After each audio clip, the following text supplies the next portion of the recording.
কেউ যদি 10 বার সূরা ইখলাস বা কুল হুয়াল্লাহ সূরা পাঠ করে, কয়বার?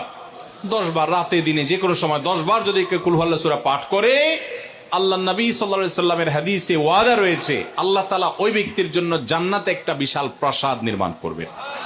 দুনিয়ার কোনো প্রাসাদ না ভাই, পামজমারার প্রাসাদ না ভাই, এটা কোনো দুবাই বা পৃথিবীর কোনো গুরুত্বপূর্ণ জায়গার লোভনীয় কোনো আকর্ষণীয় কোনো জায়গার প্রাসাদ না ভাই, জান্নাতের প্রাসাদ। দুনিয়ার প্রাসাদ রেখে চলে যেতে হবে, জান্নাতের প্রাসাদ যে একবার পেয়ে যাবে অনন্ত অসীমকাল পর্যন্ত আর তার সেখান থেকে বের হতে হবে না, তার থেকে ছুটবে না। আল্লাহ আমাদের সবাইকে ফজিলত অর্জন করার তৌফিক দান করবেন, আমিন। তাহলে সূরা ইখলাস 10 বার মাঝে মধ্যে পড়তে যদি আমরা চেষ্টা করি, পুরা সূরাটা একবার পড়তে 1 মিনিট সময় কিন্তু লাগে না। কুল হুয়াল্লাহু আহাদ আল্লাহুস সামাদ লাম ইয়ালিদ ওয়া লাম ইউলাদ ওয়া লাম ইয়াকুল লাহু কুফুয়ান আহাদ। কয় সেকেন্ড সময় লাগছে? 20 সেকেন্ড, 25 সেকেন্ড। আপনি চাইলে 1 মিনিটে 3 বার কুল হুয়াল্লাহ সূরা পড়তে পারেন, তার মানে 1 মিনিটে পুরো কোরআন খতম দেওয়ার সওয়াব আপনি লাভ করতে পারেন। তাহলে অবসর সময়গুলোতে আমরা মুখস্থ তো সবারই আছে, পড়ার চেষ্টা করব না ইনশাআল্লাহ? আল্লাহ আমাদের সবাইকে তৌফিক দান করুন। এবং পড়ার পাশাপাশি এই সূরাতে আল্লাহর একত্ববাদের কথা বলা আছে, মূল বিষয়টা সেটা, শুধু সওয়াব আহরণ করাই উদ্দেশ্য না, বরং এখান থেকে আল্লাহর একত্ববাদের শিক্ষা নিতে হবে।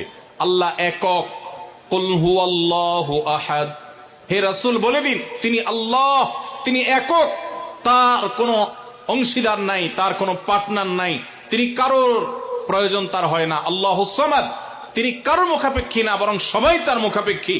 লাম ইয়ালিদ ওয়া লাম ইউলাদ, তাকে কেউ জন্ম, তিনি কাউকে জন্ম দেননি আর তাকেও কেউ জন্ম দেয়নি। ওয়া লাম ইয়াকুল লাহু কুফুয়ান আহাদ, তার কোনো সমকক্ষ নাই। ভাইরা আমার, আমাদের সমাজে এক শ্রেণীর নাস্তিক আছে, বরং সকল নাস্তিক ইসলাম এবং মুসলমানদের প্রতি বিদ্বেষ লালন করে, তাদের বড় অংশ। এই নাস্তিকদের একটা কমন প্রশ্ন হলো, তারা বলে আল্লাহ যদি আমাদের সবার সৃষ্টিকর্তা হয় তো আল্লাহর সৃষ্টিকর্তা কে? নাউজুবিল্লাহ। এরকম একটা প্রশ্ন নাস্তিকরা করে। নবী সাল্লাল্লাহু আলাইহি সাল্লামকে কোন কোন মুফাসসিরদের মতে এই প্রশ্নটাই করেছিল ইহুদিরা। কারা প্রশ্ন করেছিল? ইহুদিরা। সেই জবাবে আল্লাহ তাআলা এই আয়াত নাজিল করেছেন এবং জানিয়েছেন যে আল্লাহ তিনি কারোর জন্ম দেওয়ার মুখাপেক্ষী নন, তাকে কেউ জন্ম দেয়নি, তিনি কারোর মুখাপেক্ষী নন। এখন প্রশ্ন হতে পারে, আচ্ছা আল্লাহ তাআলা তিনি আমাদের সৃষ্টি করলেন বুঝলাম, তাহলে আল্লাহকে কে সৃষ্টি করলো, যেটা নাস্তিকরা করেছে। এই প্রশ্নটা একটা অমূলক প্রশ্ন এবং ভুল প্রশ্ন। এই প্রশ্নটা একটা ভুল প্রশ্ন। কিভাবে ভুল প্রশ্ন? আল্লাহ তাআলা কি সৃষ্টি না স্রষ্টা? সবাই উত্তর দেন। আল্লাহ কি সৃষ্টি নাকি সৃষ্টিকর্তা? আল্লাহ যদি সৃষ্টিকর্তা হন, স্রষ্টা হন, তাহলে তার আবার যদি সৃষ্টিকর্তা খোঁজেন, সৃষ্টিকর্তার জন্য যদি আবার সৃষ্টিকর্তা খোঁজেন, তাহলে তিনি তো আর সৃষ্টিকর্তা হলেন না, তাহলে তিনি সৃষ্টি হয়ে গেলেন। কথা বুঝেন নাই? যার স্রষ্টা থাকে তাকে সৃষ্টি বলে। আমার একজন স্রষ্টা, এক সত্তা আছে, স্রষ্টা, যিনি আমাকে সৃষ্টি করেছেন, আপনাকে সৃষ্টি করেছেন, তাহলে আমরা হলাম সৃষ্টি। যাকে কেউ সৃষ্টি করে তিনি হলেন সৃষ্টি। আমাদের আল্লাহর যদি আরেকজন স্রষ্টা আপনি খোঁজেন, তার মানে আপনি আল্লাহকে সৃষ্টি মনে করতেছেন। আসলে আল্লাহ তো সৃষ্টি না, তিনি হলেন কে? স্রষ্টা। স্রষ্টার আর কোন সৃষ্টিকর্তার প্রয়োজন।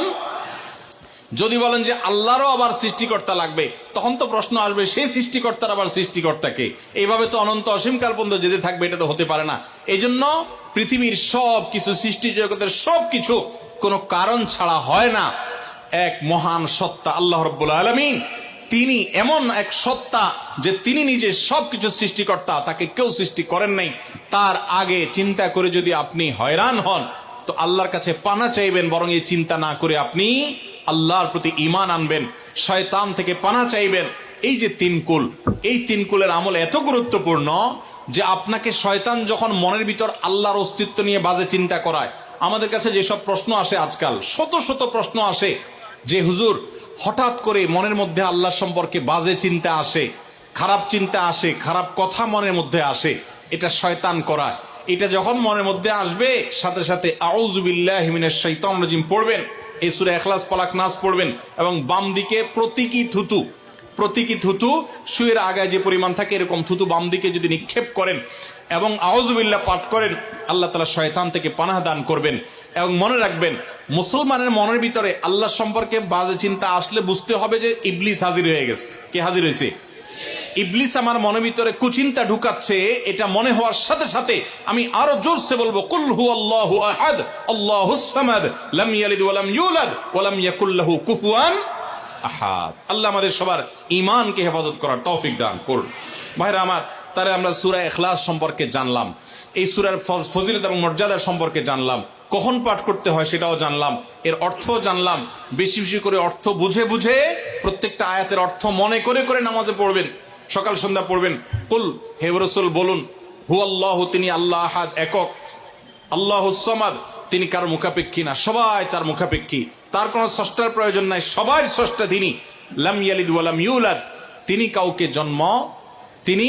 জন্ম দেননি আর তাকেও কেউ জন্ম দেয় নাই। ওয়ালাম ইয়াকুল্লাহু কুফুয়ান আহাদ, কুফু মানে সমান, তার সমান আর কেউ নাই, তার সামঞ্জস্য, তার সমতুল্য আর কেউ হতে পারে না।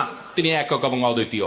আল্লাহ তাআলা আমাদেরকে তার জাতের প্রতি, তাওহীদের প্রতি ঈমানকে সঠিকভাবে অবিচল ভাবে রাখার তৌফিক দান করুন। আল্লাহ একক কোন দিক থেকে? ইবাদতের উপযুক্ততার ক্ষেত্রে আল্লাহ একক। ইবাদত আর কেউ পাওয়ার উপযুক্ত নাই। সমস্ত ইবাদত, সকল দোয়া, সকল প্রার্থনা শুধু কার কাছে হবে? অতএব কোনো বিপদে পড়লে কোনো মাজারে গিয়ে, কোনো মৃত মানুষের কাছে, কোনো মুর্দা পীরের কাছে, কোনো অদৃশ্য শক্তির কাছে সাহায্য চাইলে সেটা শিরক হবে, ঈমান নষ্ট হবে। সাহায্য চাইতে হবে সাথে সাথে কার কাছে? আল্লাহর কাছে। ভাইরা আমার, আমাদের অনেক মুসলমান ভাই আছে আল্লাহর কাছে সাহায্য চাইতে জানে না, আল্লাহর কাছে সাহায্য চাইতে জানে না, তারা বিভিন্ন মাজারে চলে যায়, শিরক করে ঈমানকে নষ্ট করে ফেলে। মনে রাখবেন, আমাদের সাধারণ মানুষের অনেকের মধ্যে একটা রোগ আছে, মনে করে যে আমার গুনাহগারের কথা কি আর আল্লাহ শুনবেন? এই মানসিকতা আমাদের অনেকের মধ্যে আছে না নাই? অনেককে দেখবেন নিজে দোয়া করে না, হুজুরের কাছে শুধু দোয়া চায়। হুজুরের কাছে দোয়া চাওয়াটা গুনাহের কথা না, এটা জায়েজ, চাওয়া যায়, কিন্তু নিজে না করে সারাদিন শুধুমাত্র হুজুরের কাছে দোয়া চাওয়াটা ভুল। আপনি নিজে আল্লাহর কাছে দোয়া করা শিখবেন। আল্লাহ বলেছেন যে উদউনি আস্তাজিব লাকুম, তোমরা আমার কাছে দোয়া করো। আল্লাহ বলেছেন আমি তোমাদের দোয়া কবুল করবো, আল্লাহ ওয়াদা করেছেন। আপনি যত নাখান্দা মানুষ হন, আপনি যত সাধারণ মানুষ হন, আমরা যত গুনাহগার মানুষ হই না কেন, আমরা যদি আল্লাহর কাছে হাত তুলে, হুজুররা যেরকম মায়ের পেজ দিয়া সুন্দর সুরে সুরে কণ্ঠে আপনার মধুরতা মাখিয়ে, তারপরে আপনার ছন্দের তালে তাল মিলিয়ে কবিতার ছন্দের সাথে আয়াত পড়ে দোয়া পড়ে আল্লাহর কাছে চাইতে পারে, আমরা এত সুন্দর করে চাইতে পারি না, কোনো অসুবিধা নাই। ভাইরা আমার, আল্লাহর কাছে চাওয়ার জন্য মায়ের পেচের কোনো কথার দরকার হয় না, চালাকির দরকার হয় না। আরে যার বলার শক্তি পর্যন্ত নাই, সেই বোবাও যদি মনে মনে আল্লাহর কিছু চায়, কাছে কিছু চায়, আল্লাহ তাআলা আলিমুম বিযাতি সুদূর, বান্দার অন্তরের খবর পর্যন্ত আল্লাহ রাখেন, তার দোয়াও আল্লাহ তাআলা কবুল করেন। এখন আপনারা অনেকে বলবেন, আমি এত বেশি নামাজ কালাম পড়ি না, আমি অনেক গুনাহ করি, গান শুনি, হারাম কাজ করি, অনেক খারাপ কাজে লিপ্ত, আমার দোয়া কি আল্লাহ কবুল করবেন? আমি আপনাকে কোরআনের আলোকে আল্লাহর প্রতি আস্থা রেখে বলছি যে আপনি যত গুনাহগার বান্দাই হন না কেন, আল্লাহর কাছে যদি আপনি চাওয়ার জন্য সেই রকম আন্তরিকতা নিয়ে আপনি চান, খুব মায়ের পেজ দিয়ে না চান, আল্লাহ আমি একটু চাকরি নিয়ে বিপদে আছি, আল্লাহ আপনার হাতে সব কিছু, আমার মালিক, আমার কর্তৃপক্ষ, বস, সবার মন আপনার নিয়ন্ত্রণে, আপনি আমার চাকরির সমস্যাটা দূর করে দেন, আল্লাহ আমি বিপদে আছি, এটা দূর করে দেন, আল্লাহ তাআলা আপনার দোয়া কবুল করবেন। এজন্য আমরা দোয়া করব কার কাছে? ইনশাআল্লাহ আল্লাহর কাছে।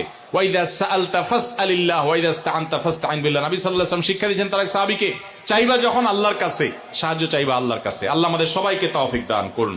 স্যার, সূরা ইখলাসের মূল শিক্ষাটা হলো, সূরা ইখলাস আমাদেরকে তাওহীদবাদী হতে শিখায়, একত্ববাদের শিক্ষা দেয়। ইহুদিরা তারা উযাইর আলাইহিস সালামকে আল্লাহর পুত্র বলে, নাউজুবিল্লাহ। খ্রিস্টানরা ঈসা আলাইহিস সালামকে আল্লাহর পুত্র বলে, নাউজুবিল্লাহ। মারিয়ামকে আল্লাহর স্ত্রী বলে, নাউজুবিল্লাহ। মক্কার মুশরিকরা ফেরেশতাদেরকে আল্লাহর কন্যা বলে, নাউজুবিল্লাহ। এই সব কিছু থেকে পবিত্র মুসলমানেরা তারা কোনো প্রকার সীমালঙ্ঘন করে না, তাদের নবীকে অন্য কাউকে আল্লাহর সন্তান সাব্যস্ত করে না। কোরআনের এই সূরায় আল্লাহ তাআলা সেটাই বলেছে। অতএব আল্লাহ সম্পর্কে সেই সঠিক ধারণাটা আমরা গ্রহণ করব, এটা হলো এই সূরার শিক্ষা।